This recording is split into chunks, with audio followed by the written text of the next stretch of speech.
আজকে মেঘালয় রোড পুরা লন্ডবন্ড ভাই। প্রতিদিনের মতো আজকে আমি আবার একটা নতুন ভিডিও লইয়ে আপনার সম্মুখে আইছি। আমি সবসময় এইরকম ভিডিও আমি নিয়ে আই। এখন বর্তমানে আমি আছি সোনাপুর দুর্গা মন্দিরের উপরে, যে মেইন যে জায়গা যেটা আছে আপনারা দেখিলেন, কিন্তু আজকে টোটাল 5টা জায়গার মাঝে ভয়ঙ্কর 5টা জায়গা আছে। শেষরটায় মানে মোটামুটি এখানে যাইবার লাইন নেই, রাস্তা জাম থাকবো গাড়িটা যদি সরে না।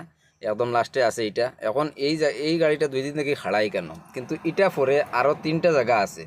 এখন দেখা আপনারা 2 নম্বর জায়গা, এটা হইল জুলন ব্রিজের উপরে বগদা ছাড়িয়ে যে জায়গা আছে, কেন সাংলা দিয়া মোটামুটি মাটি উঠি বইয়া কিছু ওখানে দেখানি বেলচা দিয়া গাড়ির লাইন করিয়া দেওয়া হয়েছে। কোনোরকম খালি গাড়ি কষি কষি যা লোড গাড়ি আইতে পারতো না, খাই দিয়ে ওখানে লাগি যাইব। কোনোরকম খালি গাড়ি লাইন করা হয়েছে। আর একবার যে লোড গাড়ির লাইন বেজাল লম্বা হয়ে গেছে। লোড গাড়ির লাইন তো আপনারা তোরা চাইলাও চাইয়া দেখিলে লোড গাড়ির লাইন। লোড গাড়ি পরে আমি এখন আই যাইমু তোরা বেকে আইয়া আপনারা দেখাইমু কিছু ওয়েদারও দেখিলাও, কারণ আজকের ওয়েদার এটা খুব ভয়ঙ্কর। হেডলাইট জ্বালাইয়া আওয়া লাগছে, পুরা অন্ধকার মানে বলা হয়েছে। এখন আই গেছি আমি ডোনাত, মানে ডোনার নিচে একটা জায়গা আছে, মনে করো পাম্পর নিচে। এখানে খালি গাড়ি আপনারা যারা ইবে দিয়ে আইরা খালি গাড়ি ঘুরতে ঘুরতে এখানে উঠার লাইন নেই মালিডোর। তো এইদিকে মোটামুটি সকালে লাগের অবস্থা হইয়া আমি ভার হইয়া আইছি। রাত্রে তখন 3:30 বাজের আমি মানে ডোনার খবর মালিডোরের। তো মালিডোর পরে আমি আই গেছি মানে ডোনা মানে রাতাছড়ার ডাউন আর কি। বিএসএফের নিচে একটা গাত আছে না, ওখানে 10 ফসলো এই জায়গার মাঝে। কিন্তু আইয়া লাইন পাইয়া এই কারণে আমি প্রায় 3 ঘন্টা বইছি। বোয়ার পরে খালি গাড়ি কোনোরকম পার হয়েছে। আর লোড গাড়ি লাইন বেজান বাঁকা লম্বা হয়ে গেছে, আপনারা এখানে দেখলে বুঝতে পারবে লোড গাড়ির লাইন।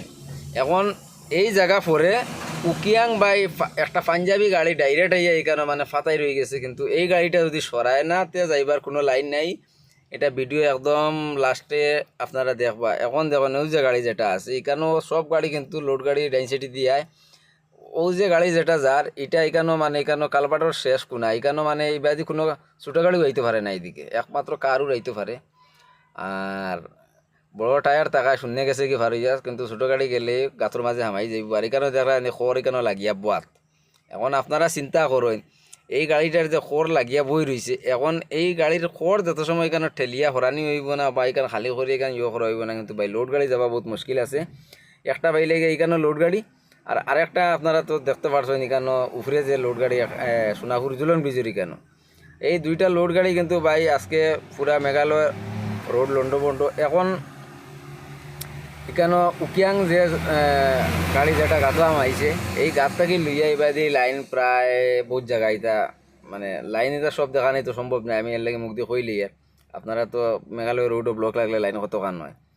তবে আশা করা যার মানে খালি গাড়ি কোনো রকম সিফি সাফি গসি মোটামুটি খালি গাড়ি আই যেতে পারবো, একটা আশ্বাস আছে ভাই আপনারা। আমি মানে এটা আমার ব্যক্তিগত আর কি, যে খালি গাড়ি আই যাব। যদি কেউ খেওরা মেওরা লাগাই না পুলিশ জায়গাত তাকইন, তাহলে খালি গাড়ি আসা কোনো রকম বারোই আই যাব। কিন্তু লোড গাড়ি যাবার বহুত মুশকিল আছে। আজকাল ভিডিও আমি বানাইছি ভাই বহুত কষ্ট করি। আপনার ভিডিওটা শেয়ার করিয়া দিবা যাতে ফটাফট শেয়ার করবা, যাতে সবে ফাইলায়।